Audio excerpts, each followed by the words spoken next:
Picture a man coming home to the country where he was born and finding every door quietly locked. In the first week of July 2026, Prince Harry walked through the streets of London. He shook hands. He smiled for cameras. He gave a speech about wounded soldiers, the cause that has meant more to him than almost anything else in his life. He stood just a short drive from the palace where he grew up, where his father now lives as king, where his brother will one day be crowned. To anyone watching from a distance, it looked like a homecoming. But it wasn't. Not really. Because the truth is that Harry came back to Britain the way a stranger visits a house he used to live in, welcome to knock, but never quite invited to stay. He arrived without his wife. He arrived without his 2 children. He would not be sleeping under a royal roof. And hanging over the entire trip was a question that has followed him for 6 long years, a question nobody in that family seems able to answer out loud. Can he ever really come back? Not for a weekend, not for a ceremony, not for a handshake on a platform. Come back properly, fully, the way he once belonged. That is the question. And here is the strange, almost secret part of the answer, the part that most people watching the news never stop to notice. There is one person inside that royal family who has already lived the exact story Harry is now trapped inside. A woman who was once mocked as an outsider. A woman who was caught in a scandal so embarrassing it nearly ended her royal life before it began. A woman who was written off, laughed at, and quietly expected to fade away. Instead, she did something almost nobody manages.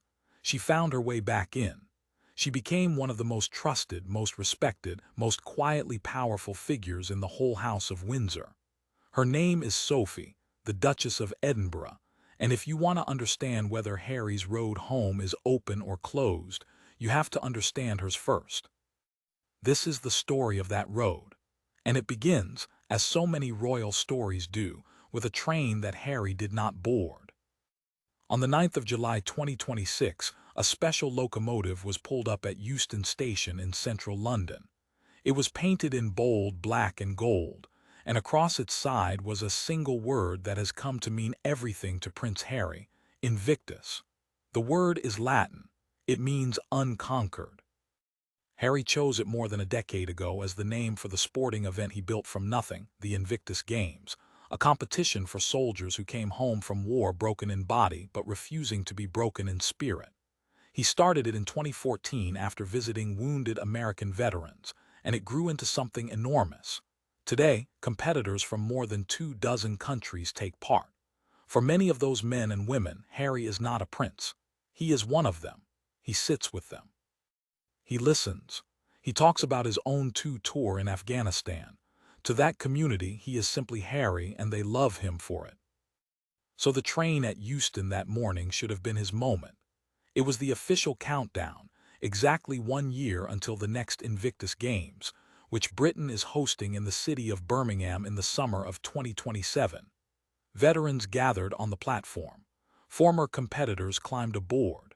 The whole event was designed to build excitement for the Games coming home to British soil. And the founder wasn't there.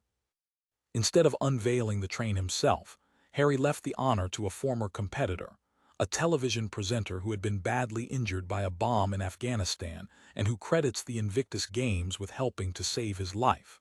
It was a moving choice, and the man did it beautifully. But it left a strange, unmistakable gap.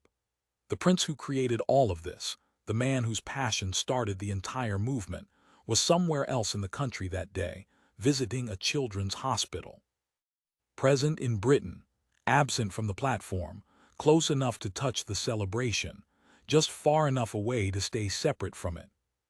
If you wanted a single image to capture Harry's entire relationship with his homeland right now, that was it. Here, but not here. Home, but not home.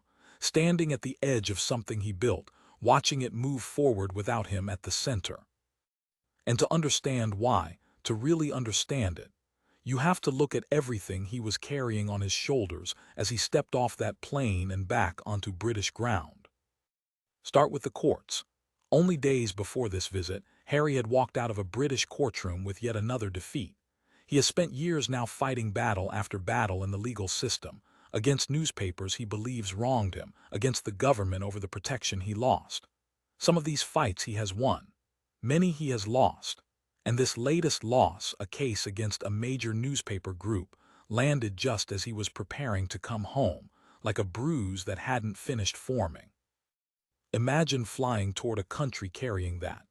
Imagine the country you're flying to being the same place where the loss was handed down. Then there is the deepest wound of all, the one that isn't about newspapers or judges, but about safety, about his life. When Harry and Meghan stepped away from their roles as senior working royals back in 2020 and moved to a new life in California, one of the things they lost was their automatic, state-funded police protection in the United Kingdom. In Britain, decisions about who gets that kind of armed protection are made by a committee. It's a small, powerful group known by the initials RAVAC, the body that decides which politicians and which members of the royal family receive police security paid for by the government. When Harry stopped being a working royal, that committee downgraded his protection. And Harry has been fighting that decision, in one form or another, ever since. He took it all the way to the Court of Appeal. He lost. He has been waiting on a further review that, by the summer of 2026, still had not taken place. And this is not, to Harry, some dry legal technicality about paperwork and budgets. To Harry, it is about whether it is safe for him to walk the streets of his own country. Just days before this 2026 visit, a confidential security report was seen by journalists at a major British broadcaster. What it described was chilling. The report, prepared earlier in the year and sent to that same protection committee, concluded that the danger to Harry inside the United Kingdom was not small and not imaginary. It pointed to multiple active plots. It referenced threats from extremists. It even recalled that, years earlier, the FBI had warned Harry's team about intelligence suggesting senior figures in a terrorist network had circulated a document that spoke of targeting him by name. The report's blunt conclusion was that the only real way to keep him safe on British soil was proper, state-backed protection, the very thing he no longer automatically has. Now sit with what that means. This is a man who served his country in a war zone, a man who flew helicopters in Afghanistan, a man who, by the assessment of security professionals, faces a genuinely elevated risk the moment he sets foot in the land of his birth. And the protection he believes he needs to bring his family home safely is exactly the protection he has been denied. So when this 2026 trip was arranged, one decision was made that told you everything. Harry came alone. Meghan stayed in California. So did their two young children, Archie and Lilibet. The Duke did not feel he could bring them into a country he no longer considers safe for them. His wife did not appear at his side for the countdown events. His children remained thousands of miles away, one of them, his little girl, still never having met her grandfather, the king, in person. Think about that for a moment as a human story, stripped of all the crowns and the headlines. A father cannot bring his children to meet their grandfather because he does not believe he can keep them safe in the country where that grandfather lives. Whatever you think of Harry, whatever side of all this you land on, that is a genuinely sad thing. A grandfather and grandchildren separated not by distance alone, but by fear and lawyers and years of hurt. And then, into the middle of all this, came an offer. Reports emerged that Buckingham Palace had extended a hand of sorts, an offer for Harry to stay in a royal residence during a UK visit, rather than in a hotel. On the surface, that sounds warm.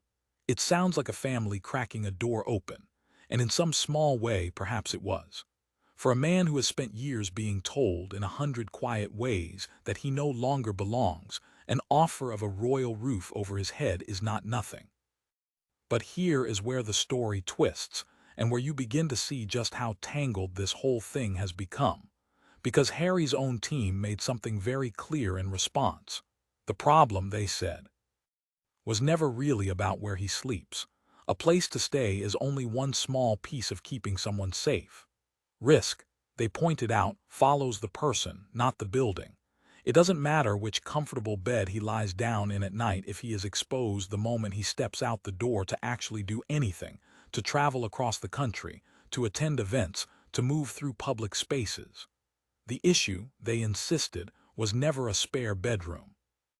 The issue was whether he and his family would have proper, consistent protection across the entire visit. So you have a palace offering a room, and you have a prince saying, in effect, a room is not the point. You have an olive branch being held out, and a man explaining, with a kind of weary patience, that this particular olive branch doesn't reach the actual wound. It's the sort of misunderstanding that would be almost comic if it weren't so painful. Two sides that have hurt each other so many times that even a gesture of kindness gets tangled in old wire. And that is the strange, aching shape of Harry's homecoming in 2026.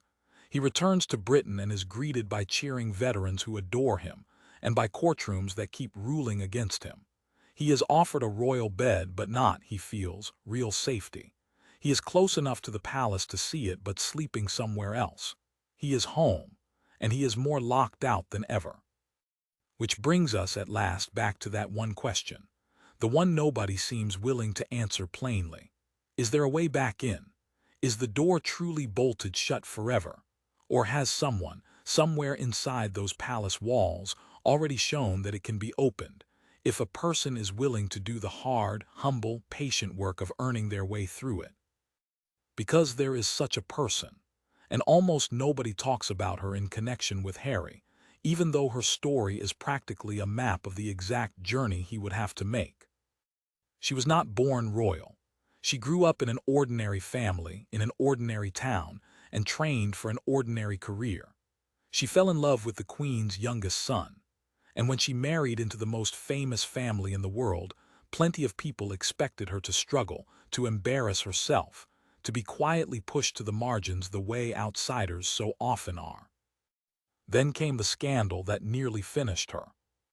We'll come to exactly what happened, the trap she walked into, the words that were secretly recorded, the humiliation that splashed across the newspapers and made her, for a while, a national punchline. It was the kind of moment that ends royal careers. It was the kind of moment that, for many people, would have been the beginning of a slow, sad exit from public life. But that is not what happened to Sophie. Not even close. What happened next is one of the quietest, most remarkable comebacks in the modern history of the royal family. A story of a woman who was written off and who answered by simply putting her head down and doing the work, year after year, until the very people who once laughed at her came to see her as one of the most valuable members of the whole family. By the end, the late Queen herself reportedly came to regard Sophie as one of her most trusted companions of all. And that is why, when the experts and the royal watchers try to answer the impossible question about Harry, is there any real road back for the Sussexes? Some of them keep pointing quietly at the same person, not at a lawyer, not at a committee, at Sophie and at her husband Edward, and at the path the two of them walked out of scandal and back into the warm center of the family. Because if it could be done once, by an outsider everyone doubted, then maybe, just maybe, it can be done again. The question is whether Harry is willing to walk the same road she did. And that road, as we're about to see, was far harder, far longer, and far more humbling than anyone remembers. That's where this story truly begins. To understand why some royal experts quietly believe Sophie holds the map to Harry's way home, you have to go back to a time when she looked like the least likely survivor in the entire family. She was not born into palaces. There was no title waiting for her at birth, no nursery inside a castle, no place in the line of succession. Sophie Helen Rhys-Jones came into the world in January 1965 and grew up in a village in Kent, in the green, ordinary countryside of southern England. Her family was solidly middle class. Her mother worked as a secretary. Her father sold tires for a living, working his way up to a senior sales role. It was a normal home, a normal childhood, the kind that millions of people across Britain would recognize as their own. She went to a local college and trained at first to be a secretary herself. Then she moved into public relations, the business of managing reputations, handling the press, getting the right message in front of the right people. And she was good at it. She traveled for her work, taking on clients not just across the United Kingdom but abroad, in Switzerland and as far away as Australia. By the middle of the 1990s, she had backed herself completely, opening her own PR agency. She was, in other words, a working woman who had built something with her own hands. Nobody handed her a career. She went out and made one. And that detail matters enormously, because it is the very thing she would one day have to give up. She had first crossed paths with Prince Edward, the Queen's youngest son, back in the late 1980s through her work. But it wasn't until 1993 that the two of them began dating. And here is where Sophie showed the first flash of the quality that would later define her: patience and a refusal to rush. Their relationship unfolded slowly, carefully, mostly out of the glare of the cameras. There were no dramatic public declarations, no rushed engagement, no circus. They dated for years. When the engagement was finally announced at the start of 1999, it came as a relief to a couple who had guarded their private life with real determination. They married in the summer of 1999 at St. George's Chapel in Windsor Castle, the same chapel, as it happens, where Harry himself would one day marry Meghan. On her wedding day, Sophie was given a new name and a new station in life. She became the Countess of Wessex, and with that title came a choice that would sit at the very heart of everything that followed. What was she supposed to do now? Because Sophie did something that at the time felt modern and sensible and even admirable. She didn't want to give up the career she'd built. She wanted to keep running her PR business and be a member of the royal family at the same time, a working royal with an actual job. It sounded reasonable. It sounded like the future. And for a while, it was allowed. It was also, as it turned out, a trap waiting to be sprung. Trying to run a business while wearing a royal title is like trying to walk a tightrope in a storm. On one side of the rope is the world of commerce, where connections are currency and where clients pay for access and influence. On the other side is the monarchy, an institution built on the idea that its members float above the grubby business of buying and selling favors. Sophie was trying to stand on both at once, and in the spring of 2001, someone came along determined to knock her off. That someone was an undercover newspaper reporter, a man who had built an entire career out of disguises and deception, out of tricking the famous into saying things they should never have said. His most famous costume was that of a wealthy Arab businessman, a rich foreign investor with money to spend and deals to offer. Journalists came to know his character by a nickname: the fake sheik. He would pose as this imaginary tycoon, dangle the promise of a huge contract, and record every word his target said while they scrambled to impress him. He set his sights on Sophie's PR company, and Sophie, believing she was meeting a genuine, deep-pocketed client, walked straight into the room. What happened next was a disaster of the slow-motion kind, the sort you can see coming and still can't stop. Relaxed, chatty, eager to win the business, Sophie let her guard slip. She talked more freely than any senior royal ever should. She drifted into comments about political figures of the day, including the Prime Minister at the time, Tony Blair, and about matters that touched on the royal family itself. It was exactly the kind of loose, indiscreet talk that sounds harmless in a private business meeting and looks catastrophic in enormous black newspaper headlines the next morning. And of course, it wasn't a private meeting at all. Every word had been recorded. Within days, it was splashed across the press. One newspaper ran a piece under a headline about Sophie digging herself deeper into trouble word by word, and that was exactly how it felt to watch it unfold. Each new day brought another revelation, another quote, another cringe. The nation, which had been prepared to like this ordinary girl who'd married a prince, now had a front-row seat to her most embarrassing hour. She became, for a stretch of that year, a punchline, a cautionary tale, the outsider who'd been given a chance and blown it. It is very hard, from the comfort of years later, to grasp how bad that moment was for her. This was not a small stumble. It raised the most dangerous question a royal can ever face. Does this person even belong here? There were serious doubts about whether she could continue mixing business with royal life at all. Her judgment was being questioned in every newspaper in the land. And she had done it to herself, in her own words on tape. Plenty of people in that position would have retreated into wounded silence, blamed everyone else, or let the resentment harden into a grievance they carried for the rest of their lives. It would have been the easiest thing in the world to become bitter, to decide that the press was cruel, that the trap was unfair, that she was the victim of a dishonest stunt. And in fairness, she was tricked. The reporter lied to get into that room. By any decent standard, what he did was a grubby deception. But here is the hinge of Sophie's entire story, the single decision that separates her fate from so many others. She did not build her life around the injustice of what had been done to her. She looked at the impossible tightrope she'd been walking, and she stepped off it on purpose, and for good. She gave up the career she had spent her whole adult life building. She wound down her business interests and walked away from the professional identity she'd fought so hard to create. And she made a choice that must have cost her a great deal of pride. She decided to stop trying to be two things at once and to become, fully and completely, a working member of the royal family. No more business, no more divided loyalty, no more tightrope, just the work. And it wasn't only Sophie who had stumbled. Her husband, Edward, had his own painful chapter in almost exactly the same period. He, too, had tried to build a career alongside his royal role in his case, a television production company. And his venture ran straight into scandal as well, when it emerged that his company had been filming his own nephew, Prince William, during his university days, at a time when the press had agreed to leave the young future king in peace to study.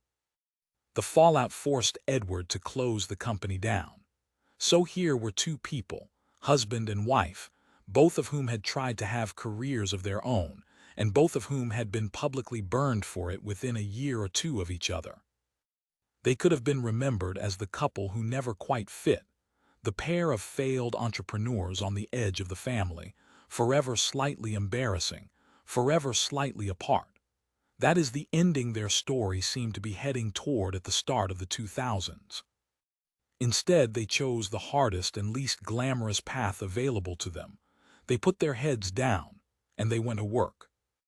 There were no dramatic interviews to explain themselves, no tell-all books settling scores, no documentaries airing the family's dirty laundry. There was instead an almost invisible kind of labor, the endless, unglamorous grind of royal duty. Ribbon cuttings, hospital visits, charity events in towns most people couldn't find on a map, long days of small kindnesses that would never make a front page. Year after year after year, Sophie simply showed up, did the work well, kept her mouth shut about family business, and asked for no credit. And slowly, so slowly that most of the country barely noticed it happening, the story began to change. The woman who had been a punchline became a workhorse. The outsider who had embarrassed herself became one of the safest pairs of hands in the entire family. She threw herself into causes that were serious and often uncomfortable, the kind of work that wins no easy applause. She became a champion for women's health, speaking with unusual honesty about subjects that royals had always been expected to stay silent on, including her own experience of the menopause and the way it had affected her. She took up the cause of women caught in war zones, and the horror of sexual violence used as a weapon of conflict, traveling to difficult places, sitting with survivors, pushing the issue up the international agenda. That work earned her real respect on the world stage, including a major award in the United States for her efforts on behalf of women, peace, and security. She built a reputation as someone who did charity not for the photographs, but because she genuinely believed in it, describing that kind of voluntary service as a tradition she was proud of, and speaking about the quiet reward of knowing your work has value. She took on patronage after patronage, becoming the reliable one, the steady one, the member of the family you could send anywhere in the world knowing she would represent it with grace. And she raised her two children, Lady Louise and James, in a way that drew wide admiration. Deliberately, she and Edward kept them out of the spotlight and gave them as ordinary an upbringing as any royal children have ever had.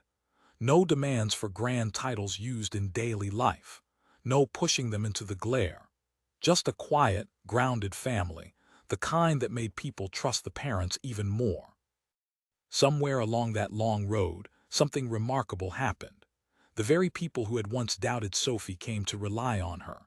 And the most important person of all, the late Queen herself, is widely reported to have grown to regard Sophie as one of her most trusted and beloved companions in the whole family. The outsider had become an insider, not by demanding it, not by fighting for it in the courts or the newspapers, but by earning it one dutiful, unglamorous day at a time.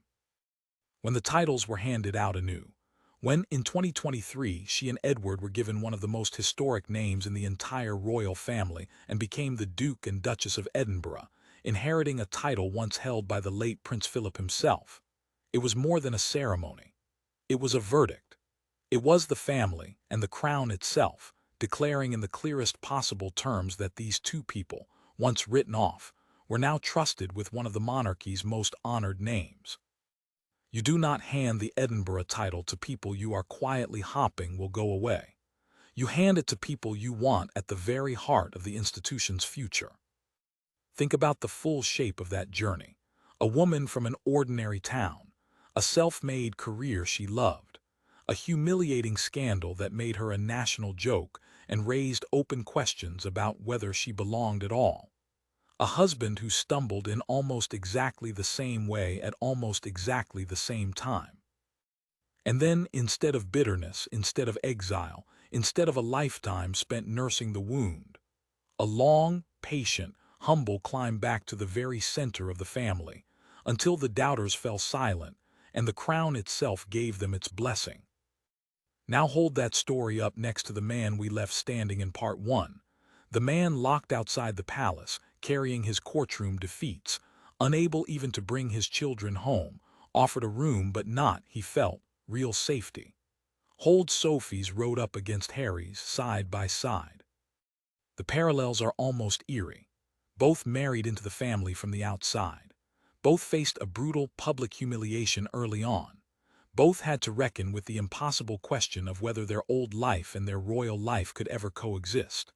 Both stood, at a certain moment, at a fork in the road, one path leading toward grievance, distance, and a life lived apart from the family, and the other leading back through the hard, humbling, unglamorous work of proving yourself all over again.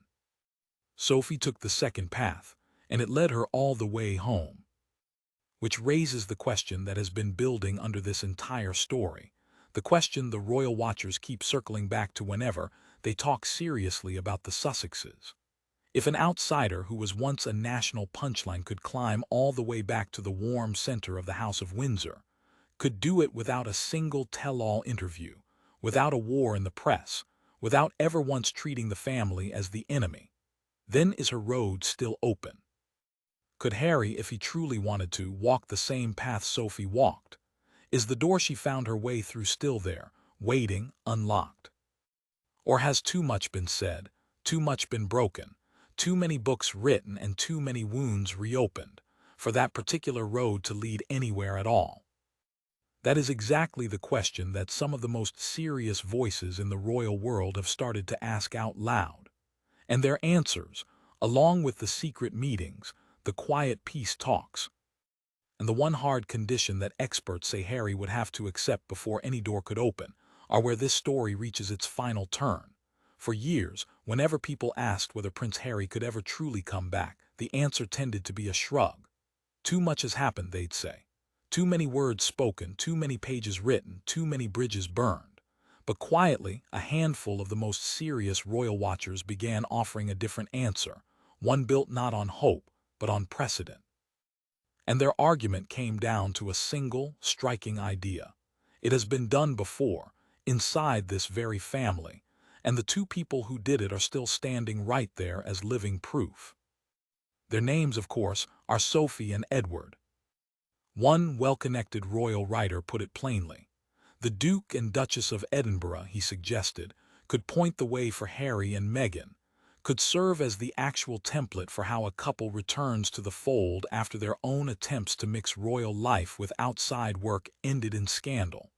It was a pointed comparison, and a deliberate one, because the writer was reminding everyone of something the public had largely forgotten, that Edward and Sophie had once been caught up in embarrassing controversies of their very own, of exactly the kind now keeping Harry at arm's length.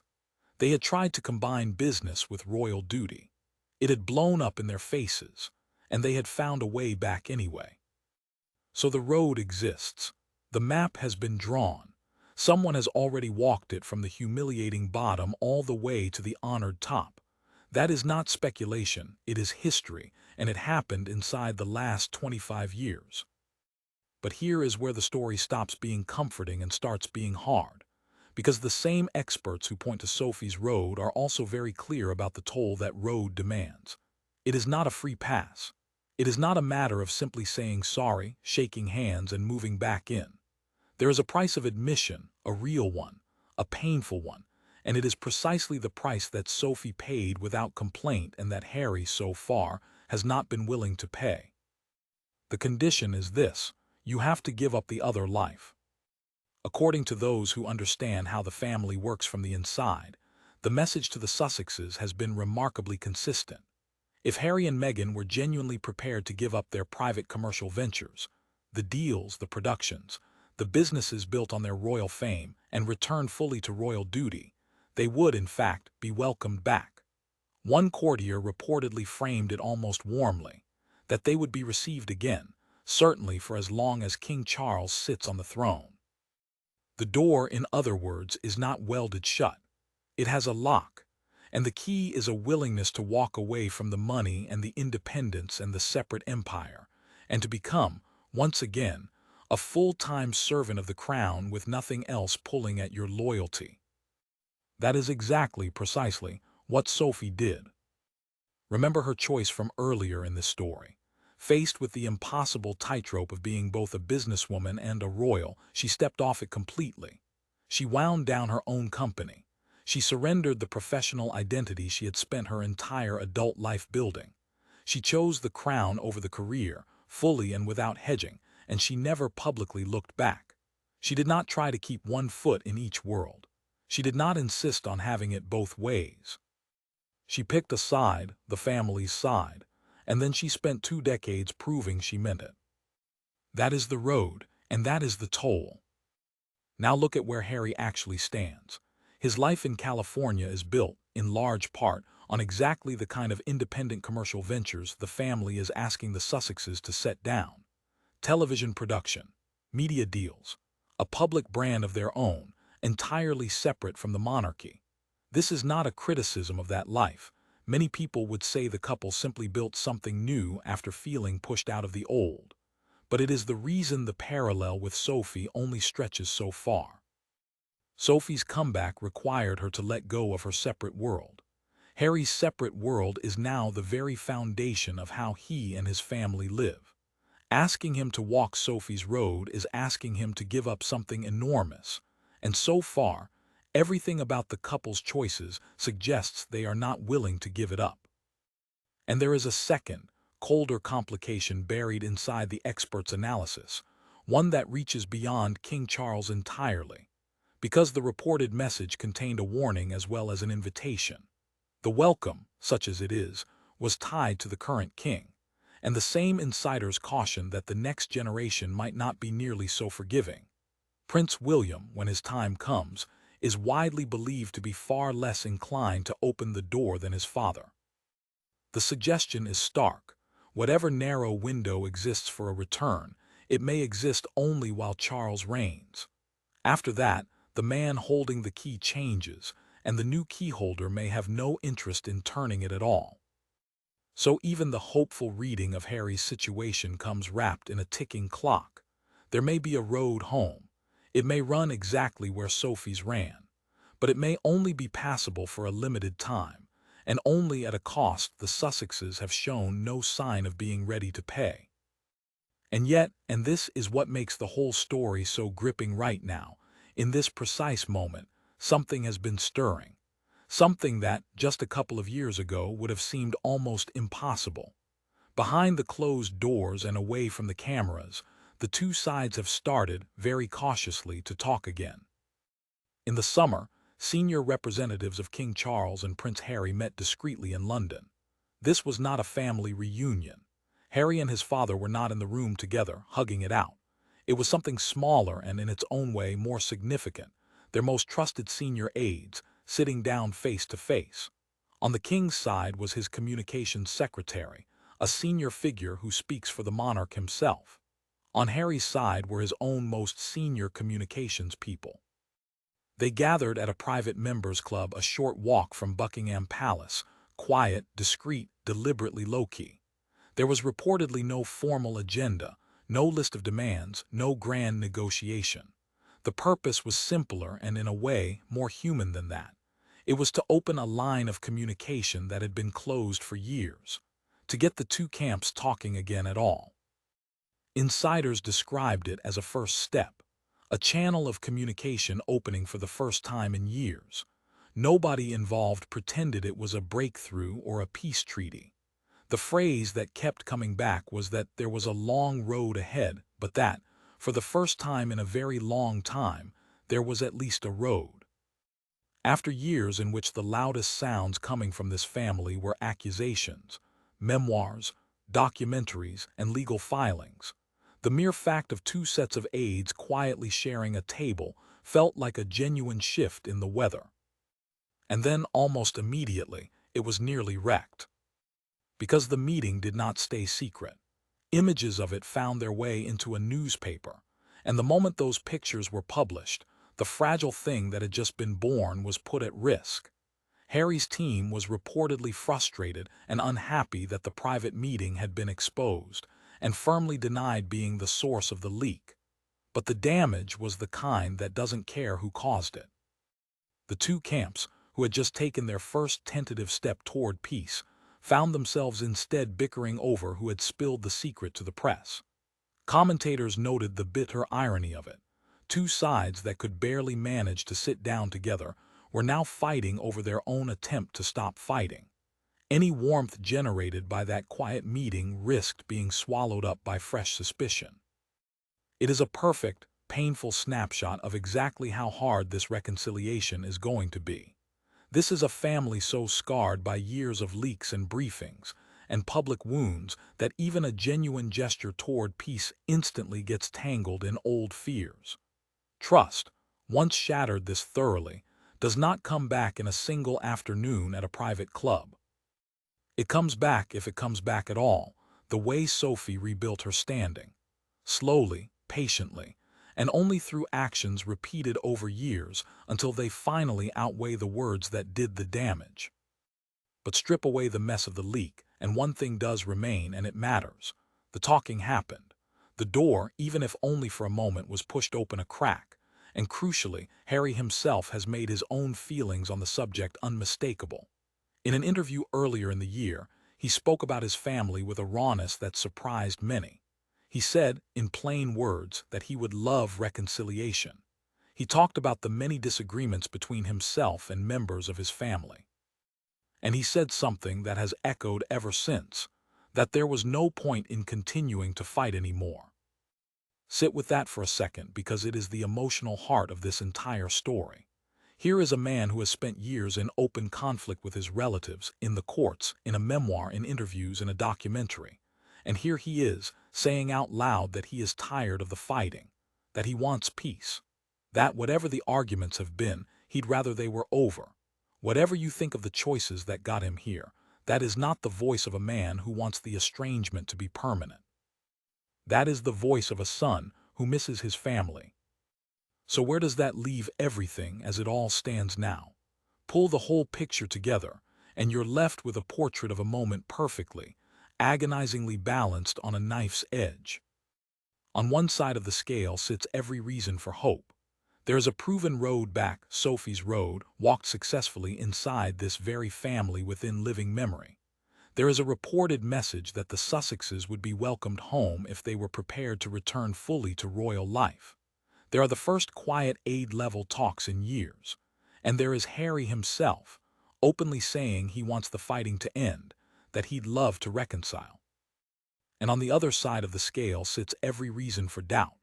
There is the price of that return, surrendering the entire independent life the couple has built in America, a price Sophie paid, but the Sussexes have shown no willingness to pay.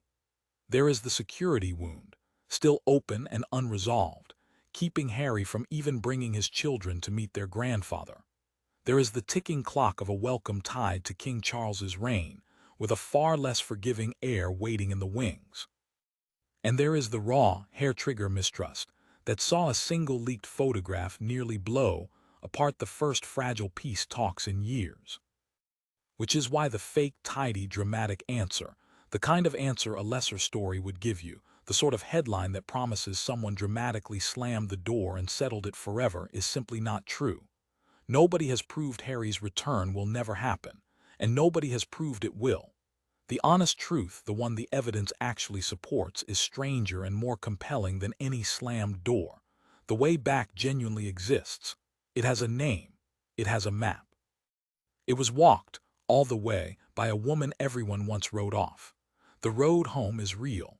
It is just very, very steep, and the man who would have to climb it has not yet shown he is willing to pay the toll that Sophie paid without a word of complaint. And so the whole thing comes to rest, in the end, not on a palace decree or a courtroom ruling or a committee's decision, but on a single human choice that only one man can make.